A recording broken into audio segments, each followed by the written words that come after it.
Hello hi friends, అందరూ ఎలా ఉన్నారు? బాగున్నారా? నేనైతే ఇవాళ నల్లకారానికి ప్రిపేర్ చేయడానికి వచ్చేసి ఎండుమిరపకాయలు, ఇంకా మినప్పప్పు, ఇంకా తొక్క తీసిన చిన్నుల్లిపాయలు, జీలకర్ర, ధనియాలు, ఇంకా తగినంత ఉప్పు, కరివేపాకు తీసుకుంటున్నాను. మీరు కానీ నా వీడియో కానీ ఫస్ట్ టైం కానీ చూస్తున్నట్లయితే లైక్ చేసి, షేర్ చేసి, సబ్స్క్రైబ్ చేసి, బెల్ ఐకాన్ క్లిక్ చేసి, అలానే మీ ఫ్రెండ్స్కి, ఫ్యామిలీ మెంబర్స్కి, రిలేటివ్స్కి అందరికీ షేర్ చేయడం అసలు మర్చిపోవద్దు ఫ్రెండ్స్. కానీ ఈ నల్లకారం ఎంత టేస్టీగా ఉంటుందో మీరు ఒక్కసారి చేసుకొని తింటే మీకే తెలుస్తుంది అనమాట. ఇంకా పొయ్యి ముట్టిచ్చేసాను, ఒక బాండ్లో పెట్టేసుకున్నాను అనమాట.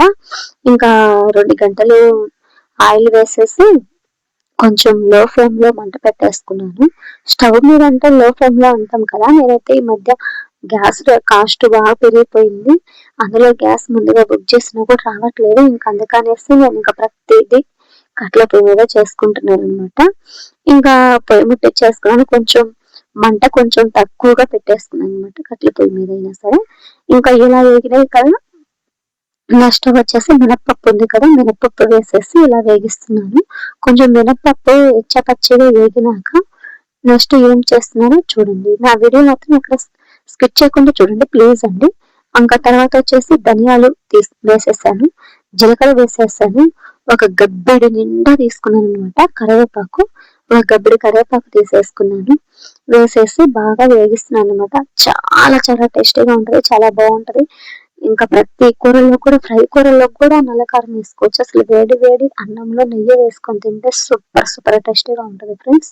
ఈ నల్లకారం ప్రతి ఒక్కళ్ళు మీరు చేసుకొని ఇంట్లోనే తినొచ్చు, చాలా బాగుంటుంది అనమాట. నేను చేస్తున్నాను కదా, ఇలా కానీ మీరు చేశారంటే ఖచ్చితంగా చాలా చాలా బాగుంటుంది. ఒక నెల కూడా నిలవ ఉంటుంది, నెల 2 నెలలు కూడా ఎక్కడికి పోదు, నిలవైతే ఉండిద్ది.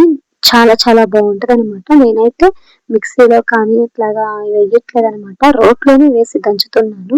ఇది చూడండి వేగినాయి కదా, మొత్తం ఇలాగా శుభ్రంగా రోట్లో వేసేసుకుంటున్నాను. మినపప్పు, జీలకర్ర, ధనియాలు మొత్తం వేగించాం కదా వేసేసాను. ఇంకా తగినంత ఒకేసారి వేసుకోవాలి, సరిపోకపోతే మళ్ళీ వేద్దాము అనేసి అని కూడా అనుకోకూడదు ఫ్రెండ్స్.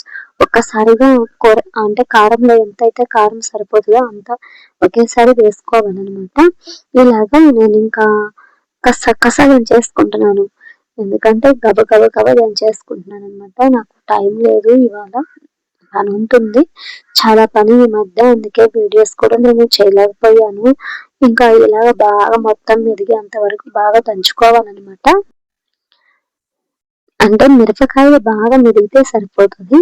ఇలా చూడండి, నేను చేత్తో కొంచెం ఎగరేసుకుంటూ అంటే చేత్తో కొంచెం అంటే రోకలు బండేసి దంచుతూ ఉంటాం కదా, ఆ దంచుతానప్పుడు గుంత పడుతుంది కదా, ఆ గుంతలోకి అవి ఇంకా కారం వేగేసుకుంటూ ఇంకా ఇట్లాగా నేను దంచుతున్నాను అనమాట. ఇంకా మెరిగింది. మనం ఇందాక ఏంటంటే చిన్నుల్లిపాయలు తొక్క తీసి పెట్టుకున్నాం కదా, అవి కూడా కొంచెం గుంత తీసి ఆ గుంతలో వేసేసి ఇంకా ఇట్లాగా వేసుకుంటూ ఇట్లాగా చేత్తో మొత్తం చిన్నుల్లిపాయలు కూడా మెరిగేటట్లు ఇంకా దంచేసుకుంటున్నాను. ఇంకా రెడీ అయిపోయింది. ఇలా చేస్తే మాత్రం చాలా చాలా బాగుంటుంది. అసలు ప్లాస్టిక్ డబ్బాలో ఇంకా తొడేసుకొని మూత పెట్టేసుకుంటే మనం మూత తీయంగానే స్మెల్ అయితే సూపర్ సూపర్ గా వస్తుంది ఫ్రెండ్స్. నచ్చితే మీకు లైక్ చేయండి, అలానే షేర్ చేసి, సబ్స్క్రైబ్ చేసి, బెల్ ఐకాన్ క్లిక్ చేసి మీ ఫ్రెండ్స్ కి, ఫ్యామిలీ మెంబర్స్ కి, రిలేటివ్స్ కి అందరికీ షేర్ చేయడం అసలు మర్చిపోతుంది ఫ్రెండ్స్. బై.